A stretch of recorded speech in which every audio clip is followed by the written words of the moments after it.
Okay, welcome back, my pasta-eating pals.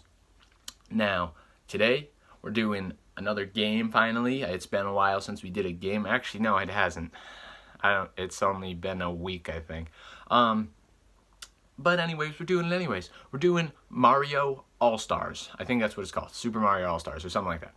It's the collection of the three 3D Marios. That's not all the 3D Marios, but those are the three they picked. They picked Super Mario 64, Super Mario Sunshine, and Super Mario Galaxy. That really shows the growth of the 3D Mario. I don't know why they don't have Super Mario Galaxy 2 in there. They just kind of threw that one out in the garbage, even though it's great. But whatever, it's still three solid games that they threw in one package. And it's for a limited time, so if you have a copy, it's kind of a cool thing. So we're going to start. I'm not doing these individually. I'm doing them as one whole collection rather than separate them in three videos for each game, just because that's a lot, and then I'm just kind of dragging it out, and I feel like as a collection as a whole, I should do it together.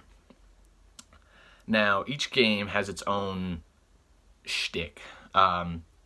Super Mario 64 is the first 3D Mario. It introduced the genre. It really showed the 3D platform as a optimal way of moving forward in gaming.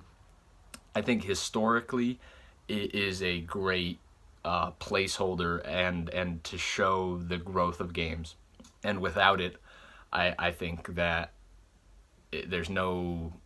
It's a solid base. It's a foundation upon which so much is built in the 3D world of gaming. Itself in the collection, they haven't really. Well, they did fix some stuff. It's not like there's not as many glitches and broken things in the game, and even in itself for a game that came out in 1996, it's very solid even as it is. But they for the collection, they did the minimal amount of work possible. The title screen and the game selection / soundtrack selection is very simplistic. It's the least amount they could do for a collection, and for the games themselves, they're just emulated. So there's nothing really new, nothing crazy, nothing fixed about the games. It's just the games pretty much almost as they were. But Mario 64 individually is still a solid, great game.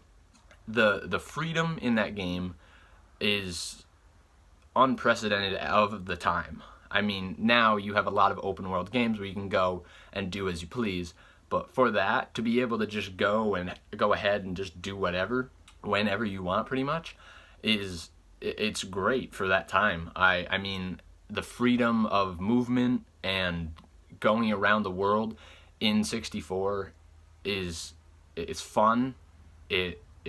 Oh God, what was I saying? Wait, am I speaking English still? Am I even speaking? Do I speak Spanish? Oh, what was I talking about? Yeah, it's fun.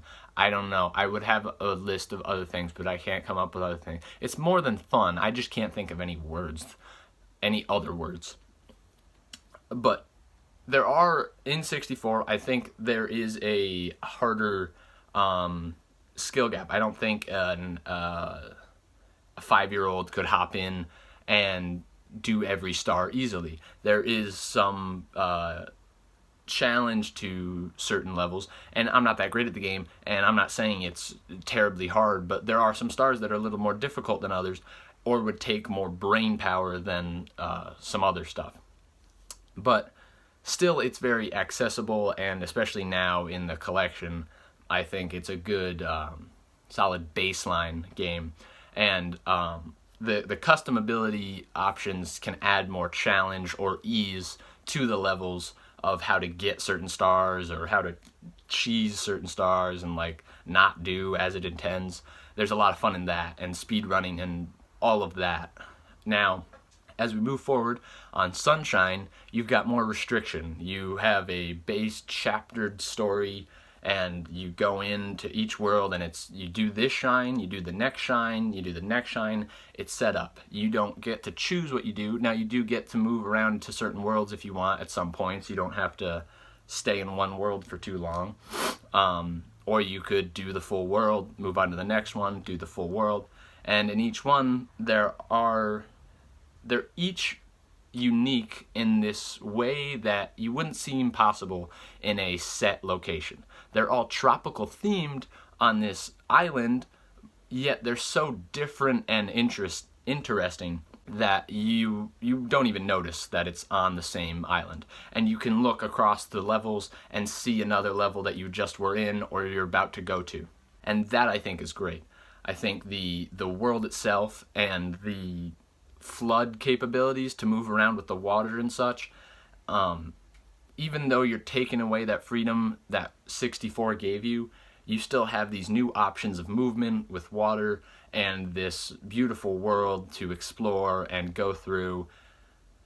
Now, there are blue coins in each world that are quite annoying to find. Some of them are just randomly placed, and there's a lot of them. I think it's 30 per level, which, if you're trying to complete the game, that's kind of annoying.